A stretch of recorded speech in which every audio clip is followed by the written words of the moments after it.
দক্ষিণ ক্যারিবীয় সাগরের হাওয়ায় এখন বারুদের গন্ধ।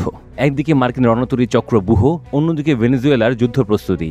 লাতিন আমেরিকাকে ঘিরে তৈরি হয়েছে নতুন সংকট। নাম দেওয়া হয়েছে অপারেশন কারাকাস, যেখানে সামরিক শক্তি আর কূটনৈতিক দাবা একসাথে এগোচ্ছে। 28 আগস্ট সৈকত সংলগ্ন ছাউনিতে সামরিক পোশাকে হাজির হন প্রেসিডেন্ট নিকোলাস মাদুরো। বৈঠক শেষে ঘোষণা দেন দেশের সার্বভৌমত্ব রক্ষায় কোনো ছাড় নয়। উপকূলে মোতায়েন হয় প্রায় 15,000 সেনা।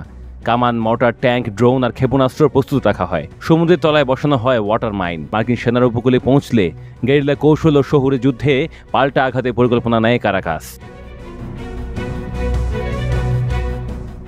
ওয়াশিংটনের দাবি এটি সাম্রাজ্যবাদ নয়, বরং মাদকবিরোধী অভিযান। হোয়াইট হাউসের প্রেস সেক্রেটারি ক্যারোলিন লেভিট বলেছেন, কোকেনের চোরাপথ যুক্তরাষ্ট্রকে ধ্বংস করছে, তাই অভিযান অপরিহার্য। ট্রাম্প পাঠিয়েছেন 7টি যুদ্ধজাহাজ ও একটি পারমাণবিক ডুবোজাহাজ। আকাশে ওড়ানো হচ্ছে P-8 নজরদারি বিমান। তবে সমালোচকদের মতে মূল লক্ষ্য তেল। বিশ্বের সবচেয়ে বড় প্রমাণিত তেল ভান্ডার রয়েছে ভেনেজুয়েলায়, 3033 কোটি ব্যারেল। ট্রাম্প নিজেও একবার বলেছিলেন, আগের দফায় দেশটি কব্জা করলে তেলের উপর পূর্ণ নিয়ন্ত্রণ মিলত। তাই অনেকে এই অভিযানে তেল রাজনীতির গন্ধ খুঁজছেন।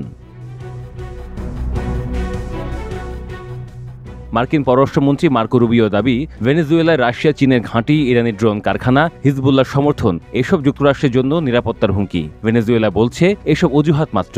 যেমন 2003 সালে ইরাকে গণবিধ্বংসী অস্ত্রের মিথ বানানো হয়েছিল। জাতিসংঘে অভিযোগ জানায় কারাকাস। রাষ্ট্রদূত স্যামুয়েল মোনকাডা বলেন, মাদকচক্র ঠেকাতে পরমাণু ডুবোজাহাজ পাঠানো আগ্রাসন ছাড়া আর কিছু নয়। মাদুরোও ঘোষণা দেন, মার্কিন সেনাদের দেশের ভেতরে প্রবেশ করতে দেয়া হবে না।